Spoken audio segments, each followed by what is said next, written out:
সম্মানিত sir madam, নতুন শিক্ষামন্ত্রী চমক দেখাতে শুরু করেছে।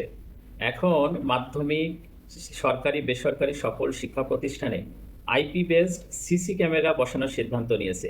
আইপি বেসড সিসি ক্যামেরা কি? আইপি বেসড সিসি ক্যামেরা হলো প্রত্যেকটা আইপি বেসড সিসি ক্যামেরা হলো প্রত্যেকটি শিক্ষা প্রতিষ্ঠানের জন্য আলাদা আলাদা আইপি অ্যাড্রেস থাকবে, যে আইপি অ্যাড্রেসের মাধ্যমে একটি কন্ট্রোল রুমে বসে ওই শিক্ষা প্রতিষ্ঠানে কোন ক্লাসে কোন স্যার যাচ্ছে, ক্লাস নিচ্ছে না ফাঁকি দিচ্ছে, সব তদারকি করা যাবে ওই আইপি অ্যাড্রেসের মাধ্যমে।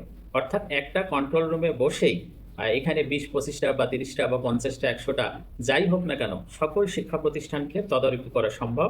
এটা হলো এই আইপি অ্যাড্রেসের মাধ্যমে। যে আইপি অ্যাড্রেস ওখানে দেওয়া হবে সেই শিক্ষা প্রতিষ্ঠানের সকল ক্লাসরুমের ছবি সেখানে ভেসে উঠবে।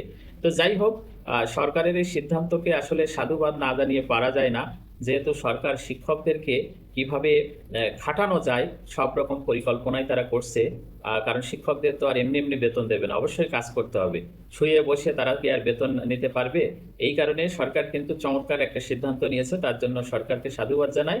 সাথে সাথে শিক্ষকদের আর্থসামাজিক উন্নয়নের ক্ষেত্রে সরকারকেও কিন্তু নজর দিতে হবে, এবং শিক্ষকরা আর্থসামাজিক উন্নয়ন যদি সঠিকভাবে তাদেরকে দেওয়া হয়, তাহলে শিক্ষকদেরকে এই যে সিসি ক্যামেরা দিয়ে যে তদারকি, এই তদারকি কিন্তু আর করতে হবে না। কিন্তু শিক্ষকদের পেট খালি রেখে আপনি যদি ভালো কিছু পেতে চান, সেটা কিন্তু হিতে বিপরীত হয়ে যাবে। তো যেহেতু শিক্ষকদের সবসময় চাপে রাখার একটা পরিকল্পনা সরকার বাহাদুরের থাকে, এখনো আছে, ভবিষ্যতেও থাকবে। তো এই সরকার বাহাদুরের কাছে প্রার্থনা থাকবে শিক্ষকদের পেটটাও যাতে ভরে, সেদিকটাও একটু নজর রাখবেন। শিক্ষকদের আর্থসামাজিক উন্নয়নে যথেষ্ট ভূমিকা রাখবেন।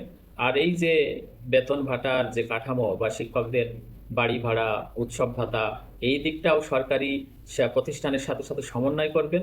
আশা করি আপনারা যেটা চাচ্ছেন শিক্ষকদের কাছ থেকে, তার চেয়ে আরো ভালো কিছু পেয়ে যাবেন।